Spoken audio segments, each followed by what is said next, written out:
वर्तमान समय को अगर देखा जाए तो शायद मैं यही कहूँगी कि आवश्यकता है स्वयं को मैनेज करने की। मनुष्य बाहर में बहुत कुछ मैनेज करना चाहता है, लेकिन स्वयं को छोड़ करके हालातों को मैनेज करने का प्रयत्न करता है, चीज वस्तुओं को मैनेज करने का प्रयत्न करता है, परिस्थितियों में अपने आप को मैनेज करने का प्रयत्न करता है, पैसों को मैनेज करने का प्रयत्न करता है, परंतु स्वयं को भूल जाता है। और इसीलिए प्रजापिता ब्रह्मा कुमारी द्वारा एक बहुत सुंदर कोर्स डेवलप हुआ है कि अब फोकस को चेंज करो, बाहर के फोकस को भीतर ले आओ। जब हम स्वयं को भीतर से मैनेज करेंगे, अपने को सशक्त करेंगे, तो हर परिस्थिति में, हर बदलाव में, हर प्रकार के उतार चढ़ाव में व्यक्ति बहुत सहजता से चल सकेगा, आगे बढ़ सकेगा। क्योंकि आज बाहर की चीज़ों को मैनेज करने में जब स्वयं को भूल जाता है तो कभी कभी भीतर से वो खुद ही हिल जाता है।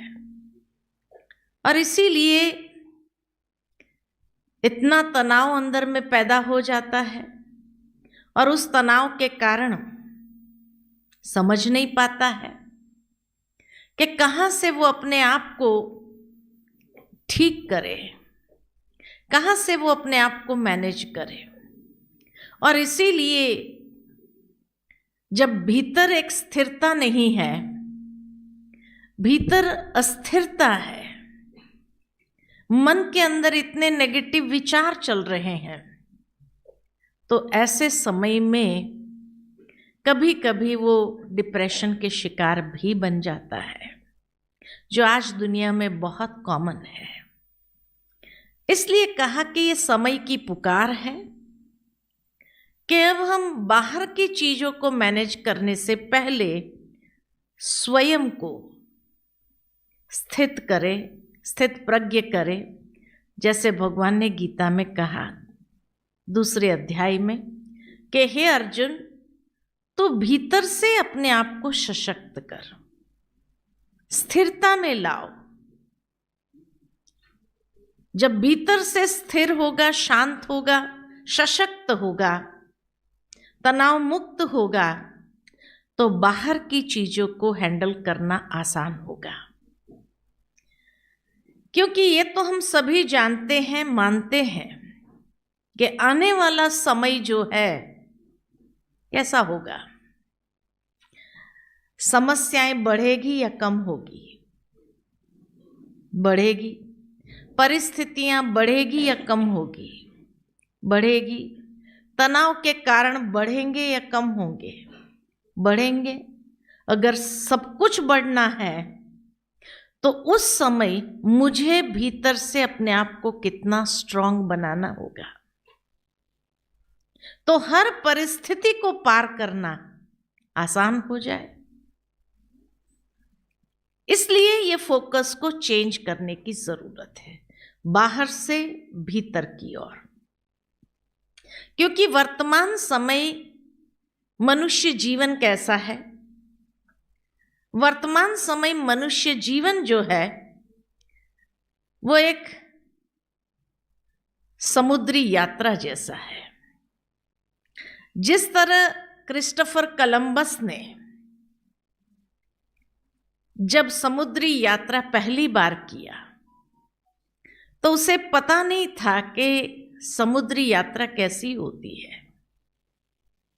उसके पास कोई नक्शे नहीं थे, मैप्स नहीं थे, उसके पास ये नॉलेज भी नहीं था कि समुद्र के तूफान कैसे होते हैं, और अगर उस तूफान में उसके नाव फंस जाए तो कैसे उसमें से बाहर निकलेगा? उसको ये भी पता नहीं था कि समुद्र के भीतर जो जीव है, बड़ी बड़ी व्हेल मछलियां, बड़ी बड़ी शार्क मछलियां, उससे कैसे निपटना होगा अगर उसका अटैक हुआ तो। और उसको ये भी पता नहीं था कि समुद्र के भीतर चलने वाले करंट कितने पावरफुल होते हैं। एक नदी का करंट कितना पावरफुल होता है, एक नहर का करंट कितना पावरफुल होता है, तो समुद्र के करंट कैसे होंगे, ये भी उसको ज्ञान नहीं था। लेकिन एक ही चीज उसके पास थी, और वह था एक कंपास, जो उसको दिशा बताता रहा कि किस दिशा में वो आगे बढ़ रहा है। और इस कंपास के सहारे वो कुछ हद तक सफल हो गया। ठीक इसी तरह मनुष्य जीवन है। आज हम ऐसे युग में जी रहे हैं जिस युग को कहा जाता है अनिश्चितता का समय। अनिश्चितता, घंटे के बाद क्या होना है वो भी निश्चित नहीं है, और हमारे पास उस अनिश्चित भविष्य के कोई नक्शे नहीं है। कहाँ जाना है, कैसे जाना है, ये भी पता नहीं। हमें ये भी पता नहीं है कि आने वाले समय में किस तरह के तूफानों का सामना हमें करना होगा, और उन तूफानों के लिए भी हमारी तैयारी नहीं है।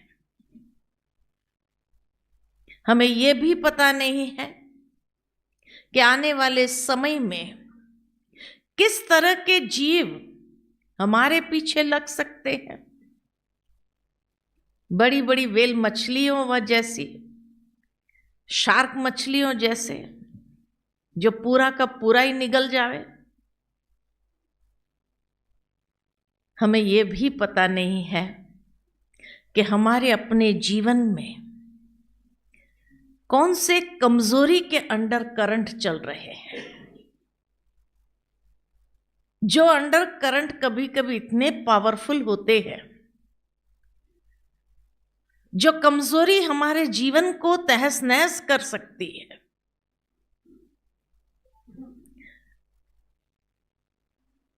और सबसे बड़ी बात, हमारे पास कंपास भी नहीं है जो हमें दिशा बताए कि हाँ, जिस दिशा में हम चल रहे हैं वो सही भी है या नहीं। तो किसके सहारे चल रहे हैं?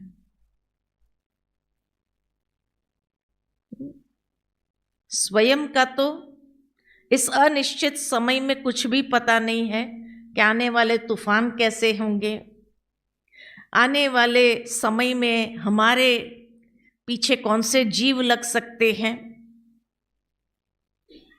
आने वाले समय में हमारे जीवन के अंदर जो अंडर करंट कमजोरियों के चल रहे हैं वो कैसे उछाल मारेंगे और हमें कहां से कहां पहुंचा देंगे। और कंपास भी नहीं है। तो इस भव सागर में किसके सहारे चल रहे हैं? हाँ? क्या हमारी लाइफ हमारे कंट्रोल में है?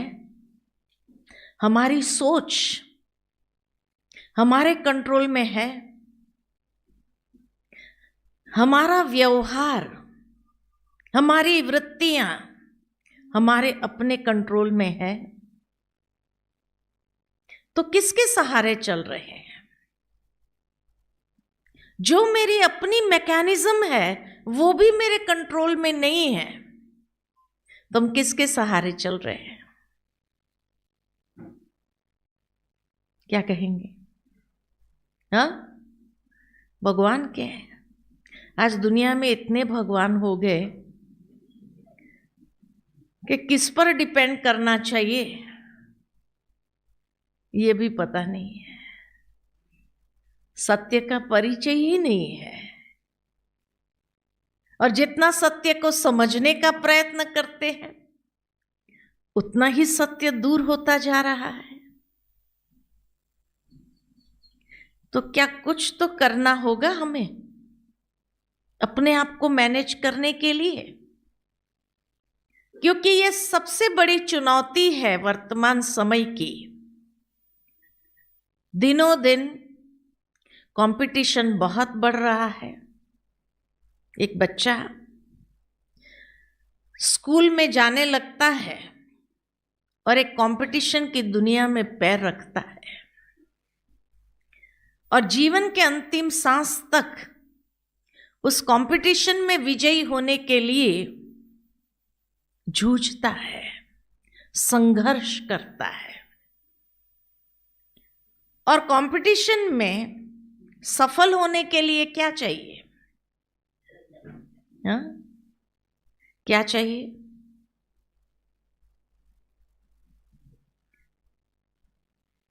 कंपटीशन की दुनिया में सफल होने के लिए क्या चाहिए? एक बहुत सुंदर दृष्टांत याद आता है कि एक बार एक भारतीय और एक अमेरिकन दोनों एक जंगल से गुजर रहे थे। अचानक उन्होंने शेर की दहाड़ सुनी। तो भारतीय ने क्या किया? अपने जंगल बूट्स को उतार दिया और रनिंग शूज पहन लिया। ये देख करके वो अमेरिकन उसको पूछता है, तो क्या समझता है अपने आप को? ये रनिंग शूज पहन करके तू शेर से आगे दौड़ेगा? तो भारतीय उसको कहता है, नहीं, शेर से आगे तो नहीं दौड़ सकता हूं, लेकिन तेरे से आगे तो दौड़ सकता हूं। शेर तो उसका शिकार करेगा जो पीछे रह जाएगा, मैं तो तेरे से आगे दौड़ने के लिए ये जूते बदली कर रहा हूं। कंपटीशन की दुनिया में जीतने के लिए क्या चाहिए? क्या चाहिए? सूझ चाहिए, समय सूचकता चाहिए। अमेरिकनों के पास बहुत अच्छी क्वालिटी के जूते होंगे, लेकिन उसने सोचा जंगल में इसको क्या करेंगे, वो लाया ही नहीं। और जब वो लाया ही नहीं तो एक इंडियन ऑर्डिनरी टेनिस शूज पहन करके भी जीत जाता है। तो जीवन के अंदर आपके पास क्या है ये महत्व का नहीं है, लेकिन सूझ कितनी है उसको यूज करने की। आपके पास सारे संसाधन होंगे, लेकिन समय पर आपको सूझा ही नहीं, उसको यूज करते ही नहीं है, तो आपके सामने कोई ऑर्डिनरी तरीके से भी आगे निकल जाता है और आप सोचते रह जाएंगे, इससे अच्छा तो मेरे पास था। लेकिन क्या फायदा, अब वो तो आगे निकल गया और बाकी के लोग तो पीछे रह गए। तो कंपटीशन की दुनिया में जीतने के लिए समय सूचकता चाहिए और समय पर उन संसाधनों का सही तरीके से प्रयोग करने की आवश्यकता है। लेकिन आज तनाव की दुनिया में क्या हो रहा है? सूझता ही नहीं है। इतना टेंशन है हर इंसान को कि बाद में समझ में आता है कि अरे ये भी कर सकते थे, ये भी कर सकते थे, ये भी कर सकते थे, लेकिन अब तो समय निकल गया। और फिर हाथ मलते रह जाते हैं। इसलिए कहा सेल्फ को मैनेज करना, बहुत जरूरी है, क्योंकि दिन प्रतिदिन चुनौतियां बढ़ती जा रही है और ये बढ़ती चुनौती में सक्सेसफुल भी होना है, सफल भी होना चाहते हैं। तो इसीलिए कहा कि चुनौती के वक्त कहा जाता है कि दो प्रकार के लोग होते हैं। एक है कि जिसके सामने चुनौती अवसर के द्वार खोलती है, सिम सिम दरवाजा खुल जा, और एक के बाद एक आगे बढ़ने के मौके, अवसर उसको प्राप्त होते हैं। और दूसरे प्रकार के लोग हैं जिसके सामने चुनौती अवसर के द्वार बंद कर देती है और खूब पछाड़ती है, जो जिंदगी भर फिर अफसोस करने के सिवाय उसके पास कुछ नहीं होता है। तो चुनौती किसके लिए अवसर के द्वार खोलती है, किसके लिए अवसर के द्वार बंद करती है? बहुत सुंदर मैंने कहीं पढ़ा कि चुनौती के वक्त जो सही निर्णय लेता है, right decision at the right time, उसके लिए वो चुनौती अवसर के द्वार खोलती है और एक के बाद एक द्वार खुलते जाते हैं और वह व्यक्ति जीवन में आगे बढ़ता जाता है। और चुनौती के वक्त जो गलत निर्णय लेता है उसके लिए वो द्वार बंद हो जाते हैं और समय खूब पछाड़ता है, फिर अफसोस करता है, काश उस समय मैं फलाने की बात में नहीं आता था, काश उस समय मैंने ये निर्णय लिया होता था, काश उस वक्त मैं इस टेंशन से नहीं गुजरता था, तो आज मैं भी कहां से कहां पहुंच जाता था, काश। तो चुनौती के वक्त गलत निर्णय क्यों होता है? इसलिए कि चुनौती के वक्त जब व्यक्ति तनावग्रसित हो जाता है तो उसको कुछ सूझता नहीं है, फोकस क्लियर नहीं है, धुंधला है, कई सारी बातें उसके सामने आती, ये करूं, ये करूं, ये करूं, ये करूं। और उस समय कई बार कई लोग दूसरे का सहारा लेने का प्रयत्न करते हैं। आप क्या समझते हो, मुझे क्या करना चाहिए, मुझे ये करना चाहिए, ये करना चाहिए। अब वो व्यक्ति कौन सा तनाव मुक्त है, वो व्यक्ति का कौन सा फोकस क्लियर है जो सही निर्णय देगा? और उसने अपनी कैपेसिटी अनुसार जो बात बताई, हमने वैसा कर लिया, फिर बाद में हम कहते हैं इसकी मत पर चलना ही नहीं था, मुझे मैं नहीं चलता था ना, मैं सही डिसीजन ले लेता था, फिर पछताता है। तो चुनौती के वक्त सही निर्णय हो, उसके लिए अपने माइंड के फोकस को क्लियर रखना बहुत आवश्यक है, क्योंकि तभी इंसान सफल होते होते बहुत आगे निकल जाता है। और इसकी समय की पुकार है, इस चीज की समय की पुकार है, क्योंकि हर कोई जीवन में आगे बढ़ना चाहता है, कुछ करना चाहता है, अपनी शक्ति को सही दिशा में लगाना चाहता है, लेकिन उसके लिए उसको फोकस को बहुत क्लियर रखना जरूरी है। तब कहा कि अगर कई बार एक के बाद एक असफलता प्राप्त होती जाती है तो व्यक्ति भीतर से टूटने लगता है, दिल शिकस्त हो जाता है और दिल शिकस्त होकर के फिर कभी कभी डिप्रेशन का शिकार बन जाता है ना। एक रिक्वेस्ट रहेगी कि प्लीज़ आप अपने मोबाइल फ़ोन्स को साइलेंट मोड कर लेंगे तो ज़्यादा अच्छा रहेगा। जीवन में कभी कभी अच्छी बातें सुनने का मौका मिलता है और ख़ास समय निकाल करके हम उसी के लिए आए हैं। और आज एक छोटे से मोबाइल के गुलाम बन करके रह जाएंगे तो जीवन में कुछ नहीं कर पाएंगे। इसीलिए ऐसी गुलामी क्या काम की, जो आपको भी डिस्टर्ब कर रहा है, आपके साथ साथ आसपास वालों को भी डिस्टर्ब कर रहा है और एक लिंक भी टूटती है।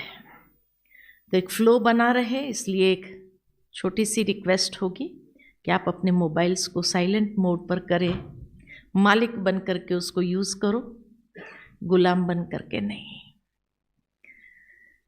इसलिए बात चल रही थी कि आवश्यकता है स्वयं को